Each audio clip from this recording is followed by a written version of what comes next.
The Secret Garden by Frances Hodgson Burnett. Chapter 2.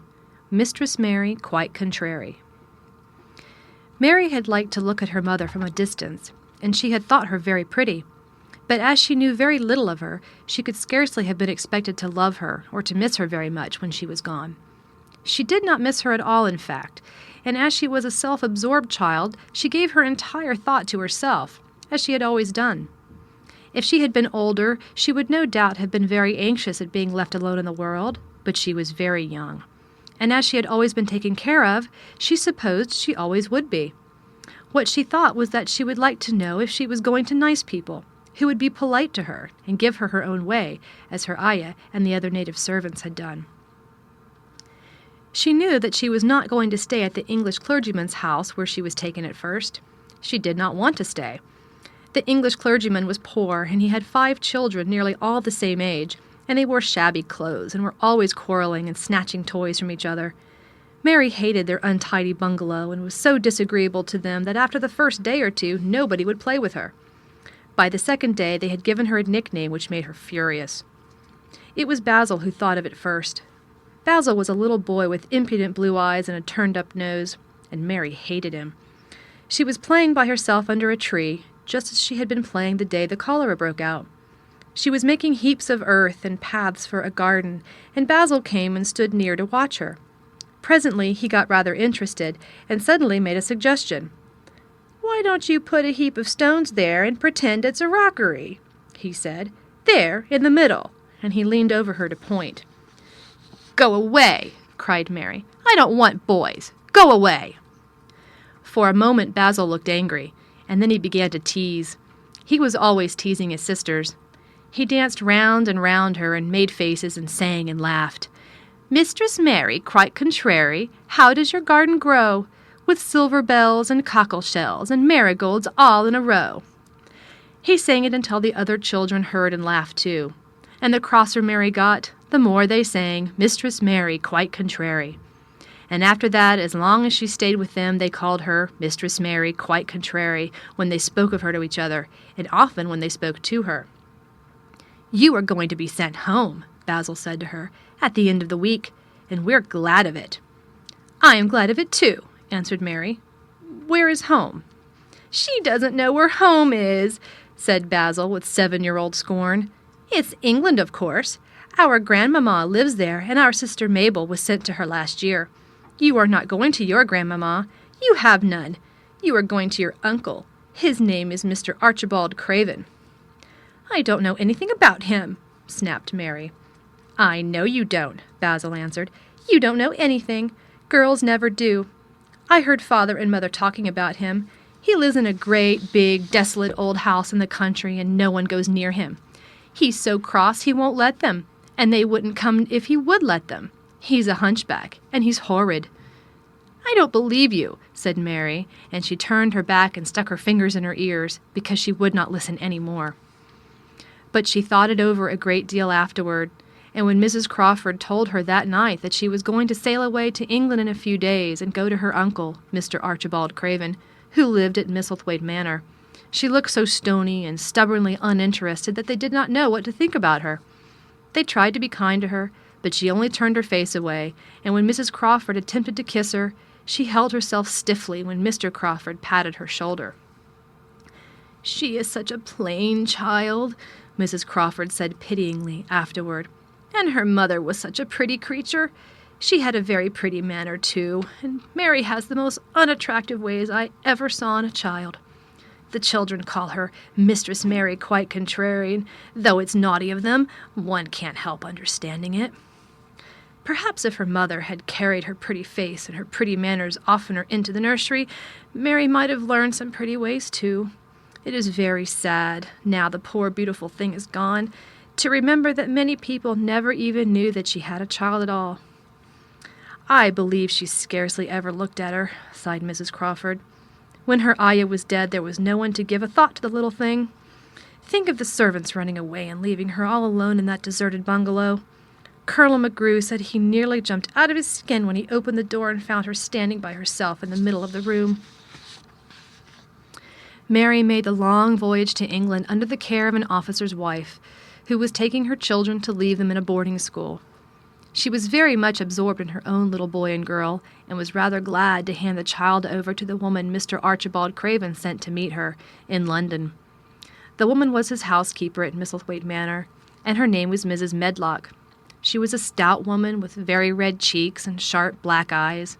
She wore a very purple dress, a black silk mantle with jet fringe on it, and a black bonnet with purple velvet flowers which stuck up and trembled when she moved her head. Mary did not like her at all, but as she very seldom liked people, there was nothing remarkable in that. Besides which, it was very evident Mrs. Medlock did not think much of her. "My word, she's a plain little piece of goods," she said, "and we'd heard that her mother was a beauty. She hasn't handed much of it down, has she, ma'am?" "Perhaps she will improve as she grows older," the officer's wife said good-naturedly. "If she were not so sallow and had a nicer expression, her features are rather good. Children alter so much." "She'll have to alter a good deal," answered Mrs. Medlock, "and there's nothing likely to improve children at Misselthwaite, if you ask me." They thought Mary was not listening because she was standing a little apart from them at the window of the private hotel they had gone to. She was watching the passing buses and cabs and people, but she heard quite well and was made very curious about her uncle and the place he lived in. What sort of a place was it, and what would it be like? What was a hunchback? She had never seen one. Perhaps there were none in India. Since she had been living in other people's houses and had had no ayah, she had begun to feel lonely and to think queer thoughts which were new to her. She had begun to wonder why she had never seemed to belong to anyone even when her father and mother had been alive. Other children seemed to belong to their fathers and mothers, but she had never seemed to really be anyone's little girl. She had had servants and food and clothes, but no one had taken any notice of her. She did not know that this was because she was a disagreeable child, but then, of course, she did not know she was disagreeable. She often thought that other people were, but she did not know that she was so herself. She thought Mrs. Medlock the most disagreeable person she had ever seen, with her common, highly colored face and her common, fine bonnet. When the next day they set out on their journey to Yorkshire, she walked through the station to the railway carriage with her head up and trying to keep as far away from her as she could, because she did not want to seem to belong to her. It would have made her angry to think people imagined she was her little girl. But Mrs. Medlock was not in the least disturbed by her and her thoughts. She was the kind of woman who would stand for no nonsense from young ones. At least this is what she would have said if she had been asked.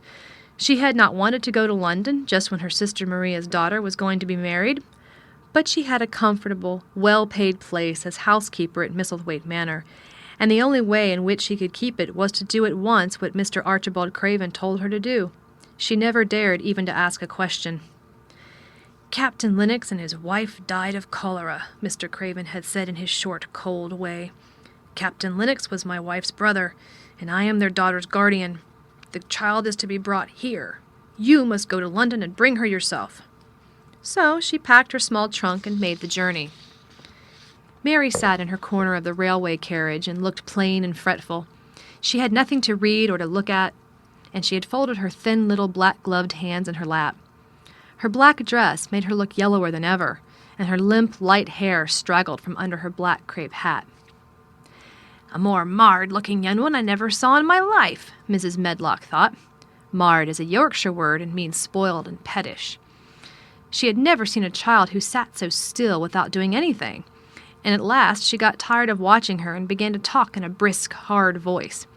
"I suppose I may as well tell you something about where you're going to," she said. "Do you know anything about your uncle?" "No," said Mary. "Never heard your father or mother talk about him?" "No," said Mary, frowning. She frowned because she remembered that her father and mother had never talked to her about anything in particular. Certainly they had never told her things. "Humph," muttered Mrs. Medlock, staring at her queer, unresponsive little face. She did not say any more for a few moments, and then she began again. "I suppose you might as well be told something to prepare you. You are going to a queer place." Mary said nothing at all, and Mrs. Medlock looked rather discomfited by her apparent indifference. But, after taking a breath, she went on.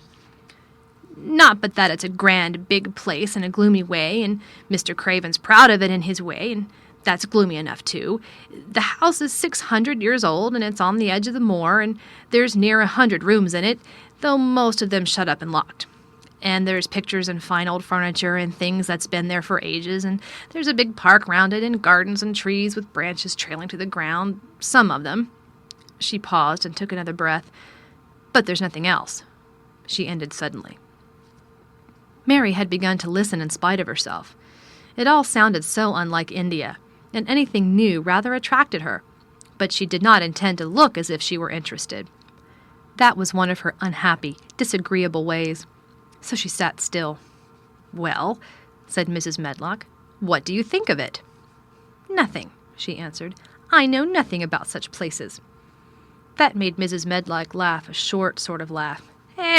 She said, "but you are like an old woman. Don't you care?" "It doesn't matter," said Mary, "whether I care or not." "You are right enough there," said Mrs. Medlock. "It doesn't.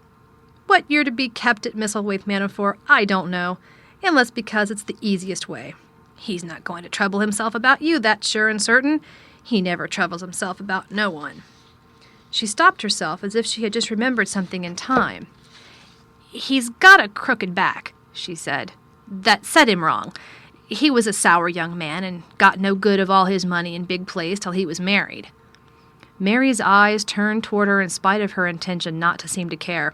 She had never thought of the hunchback's being married, and she was a trifle surprised. Mrs. Medlock saw this, and as she was a talkative woman, she continued with more interest. This was one way of passing the time, at any rate. "She was a sweet, pretty thing, and he'd have walked the world over to get her a blade of grass she wanted. Nobody thought she'd marry him, but she did, and people said she married him for the money. But she didn't. She didn't, positively. When she died," Mary gave a little involuntary jump.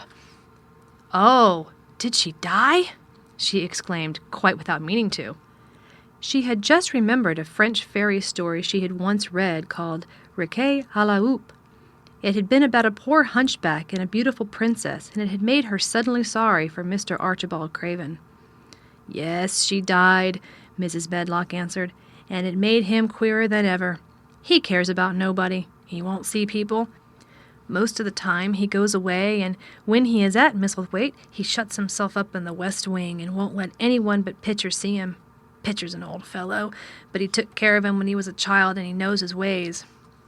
It sounded like something in a book, and it did not make Mary feel cheerful. A house with 100 rooms, nearly all shut up and with their doors locked, a house on the edge of a moor, whatsoever a moor was, sounded dreary. A man with a crooked back who shut himself up also. She stared out of the window with her lips pinched together, and it seemed quite natural that the rain should have begun to pour down in gray slanting lines and splash and stream down the window panes. If the pretty wife had been alive, she might have made things cheerful by being something like her own mother, and by running in and out and going to parties as she had done in frocks full of lace. But she was not there any more. "You needn't expect to see him, because 10 to 1 you won't," said Mrs. Medlock, "and you mustn't expect that there will be people to talk to you. You'll have to play about and look after yourself. You'll be told what rooms you can go into and what rooms you're to keep out of. There's gardens enough, but when you're in the house, don't go wandering and poking about. Mr. Craven won't have it." "I shall not want to go poking about," said sour little Mary, and just as suddenly as she had begun to be rather sorry for Mr. Archibald Craven, she began to cease to be sorry and to think he was unpleasant enough to deserve all that had happened to him. And she turned her face toward the streaming panes of the window of the railway carriage and gazed out at the gray rainstorm which looked as if it would go on for ever and ever. She watched it so long and steadily that the grayness grew heavier and heavier before her eyes, and she fell asleep. Read by